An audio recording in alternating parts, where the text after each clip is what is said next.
Vào mobile.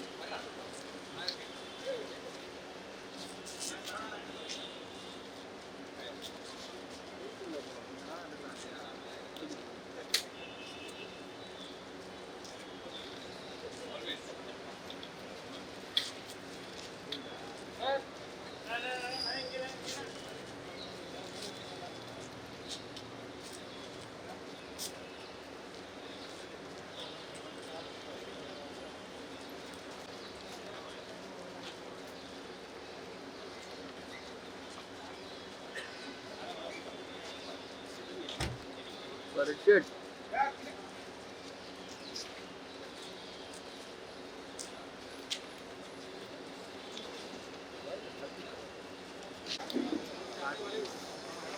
அண்ணா கொஞ்சம் ஓரம் வந்துருங்கண்ணா.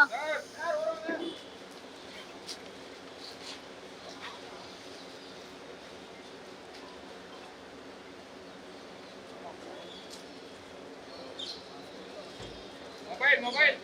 Go.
Camera मर गया sir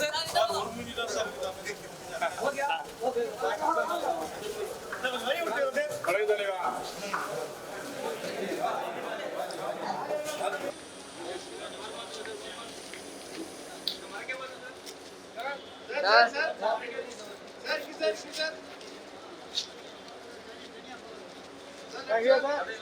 Sir, hindi ba ka, sir?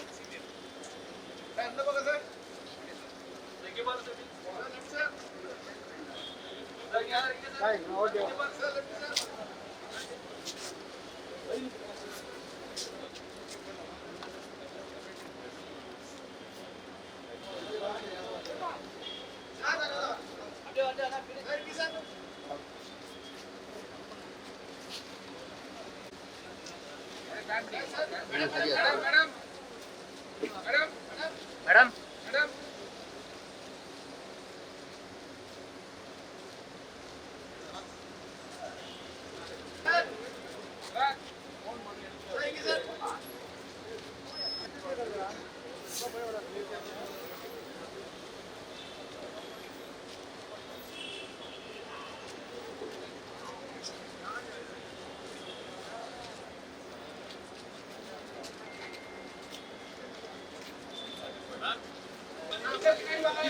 அண்ணா கொஞ்சம் ஓரம் வந்துருங்க.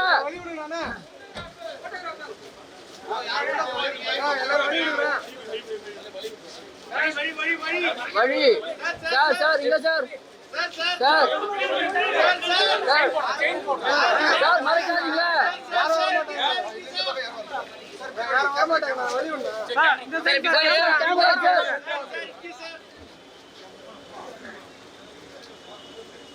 Okay,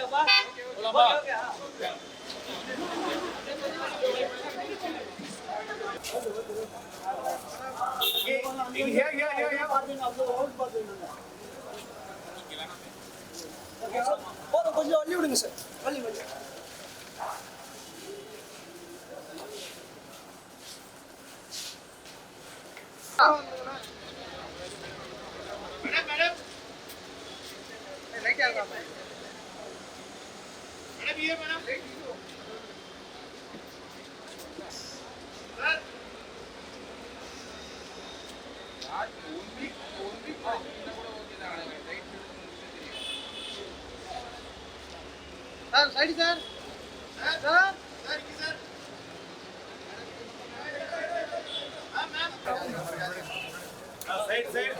சார் நீங்க வராதீங்க அப்படியே நின்றுங்க நீங்க வராதீங்க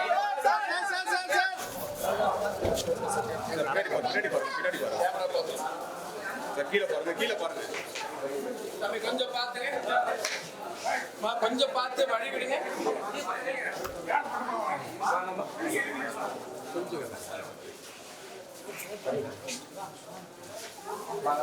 வழி விடுங்க அம்மா கொஞ்சம் வழி விடுங்க கொஞ்சம் வழி விடுங்க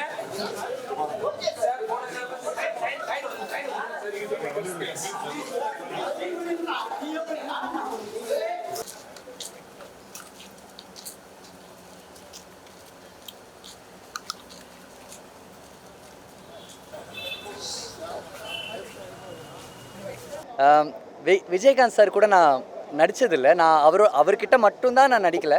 நான் அடிக்கடி நான் அம்மா கிட்ட சொல்லியிருக்கேன், அம்மா நான் அவர் கூட நான் மிஸ் பண்ணிட்டேன் அப்படின்ட்டு. பட் அவரும் நானும் ஒரே படத்தில் நடிச்சிருக்கோம். ராமநாராயண் சாரோட டைரக்ஷனில் விஸ்வநாதன் ராமமூர்த்தின்ற படத்தில். விவேக் சார் நான் தான் கொண்டு போய் விடுவேன், நீங்கள் போய் கேப்டன் கிட்ட கதை சொல்லுங்கள், கேப்டன் வந்து ரொம்ப நல்லவர் அப்படின்ட்டு. அவர் அந்த பேருக்கு சொன்ன மாதிரியே அவர் வாழ்ந்திருக்காரு. எனக்கு அவரை ரொம்ப பிடிக்கும். நானும் ரொம்ப சின்ன வயசுலேருந்து நானும் ரொம்ப ஏங்கியிருக்கேன் அவர் கூட நடிக்கணும் அப்படின்ட்டு. பட் அதுக்கான ஒரு வாய்ப்பு கிடைக்கல. ஆனால் அவர் ஃபாலோ பண்ண நிறைய வேஸ், லைக் நிறைய வாட்டி ஷூட்டிங்க்கு நிறைய ஆர்டிஸ்ட்லாம் வரும்போது நீங்களாம் வந்து சாப்பிட்டு தான் போகணும், யாருன்னா ஒரு ஃபேன்ஸ் வந்தாங்கன்னா நீங்களாம் சாப்பிட்டீங்களா அப்படின்னு கேட்பார். ஸோ இது ரொம்ப ரேர் குவாலிட்டிஸ். ஒரு மனுஷனை வந்து சக மனுஷனாக மதிக்கிற அப்படின்ற விஷயம். இந்த மாதிரி அவரை பற்றி சொல்லிக்கிட்டே போகலாம். Very happy. இந்த நேரத்தில் அவருக்காக நாங்கள்லாம் ஒன்று சேர்ந்துருக்கோம் நினைக்கும் போது ரொம்ப சந்தோஷமாக இருக்குது. பட் நான் இப்போ கூட சொல்லிட்டு இருந்தேன் ஒருத்தர்கிட்ட, நம்ம ஒரு சான்ஸ் அவருக்கு நம்ம கொடுத்துருக்கலாமோ. அவர் ரொம்ப ஆசைப்பட்டார் இந்த மக்களுக்கு எதனா செய்யணும், பாலிடிக்ஸில் வரணும், சினிமாவை தாண்டி சினிமாவில் மட்டும் நம்ம பேசிகிட்டு இருக்கக்கூடாது, ரியலாகவும் நம்ம அதை செஞ்சு காமிக்கணும் அவர் நினச்சிருந்தார். அது மட்டும்தான் எனக்கு ஒரு குறையாகவே இருந்துச்சு. But such inspiring person. இன்னி வரைக்கும் நார்த் வரைக்கும் பாம்பே வரைக்கும் அவரை பற்றி பேசிகிட்டு இருக்காங்க, விஜயகாந்த் சாரை பற்றி. ரொம்ப பெருமையாக இருக்குது. அவருடைய ஒரு இண்டஸ்ட்ரியிலேருந்து நானும் ஒரு ஆர்டிஸ்ட்டாக இருக்கேன்னு நினைக்கும் போது. அண்ட் இதே மாதிரி எல்லாருமே இருக்கணும் லைஃப்பில், எல்லா ஆர்டிஸ்ட்டுமே இருக்கணும். அது ஒன்று தான் நான் கேட்டுக்கிறேன். தேங்க்யூ நீங்கள்லாம் வந்ததுக்கு. Thank you sir, thank you. விஜயகாந்த் ஐயாவை பற்றி பேசணுன்னா சூரியனை பற்றி பேசுகிற மாதிரி இருக்கும். சூரியன் நல்லா ஜொலிக்கும், எல்லாருக்குமே நன்மை செய்யும். என்னதான் நம்ம வாழ்க்கையில் சோர்வை அடைஞ்சாலும் அது சரியான டயத்துக்கு வந்து வெளிச்சம் கொடுக்கும். கடவுளை பற்றி புகழ்ந்து பேசுகிறதுக்கு எல்லை இல்லை. விஜயகாந்த் ஐயா is one person who has constantly inspired us. And இன்றையும் அவர் உடல் விட்டு அவர் உயிர் பிரிந்தாலும் அவர் என்றுமே நமக்குள்ளே வாழ்வார். எப்பாச்சும் வாழ்க்கையில் at any point of time நம்ம மைண்டு எங்கேயாச்சும் தடுமாறிச்சுன்னா, இல்லைடா ஆனஸ்ட்டாக கூட வாழ்ந்து ஒருத்தர் காமிச்சிருக்காரு, அதை நம்ம கண்டிப்பாக வாழ்க்கையில் கடைப்பிடிக்கலாங்கிற ஒரு ஃப்ளேமாக இக்னைட்டடாக இருக்கார் நம்ம எல்லாரும்குள்ள. இந்த மாதிரி ஆத்மாக்கள் கடவுளுக்கு ஈக்குவல்னு ஒரு இடம் இருக்குன்னா அது இந்த கலியுகத்தில் ஒருத்தர் அப்படி வாழ்ந்து காமிச்சிருக்கிறாருன்னு அப்படியே அவரோட வாழ்க்கை பிரதிபலிச்சிருக்கு. ஒரு நடிகனா அவர் நடிகர் சங்கம்ங்கிற விஷயம் இருக்கிறப்ப ஒரு இமேஜாக அவரோட நிர்வாகம் தான் நிற்குது. அந்த எரால நம்மளும் பிறந்திருக்கோங்கிற ஒரு பிளெஸ்ஸிங் இருக்குது. அண்ட் என்றுமே அவர் கூடவே வாழ்வார். Thank you so much. Love you captain. Take care. நன்றி.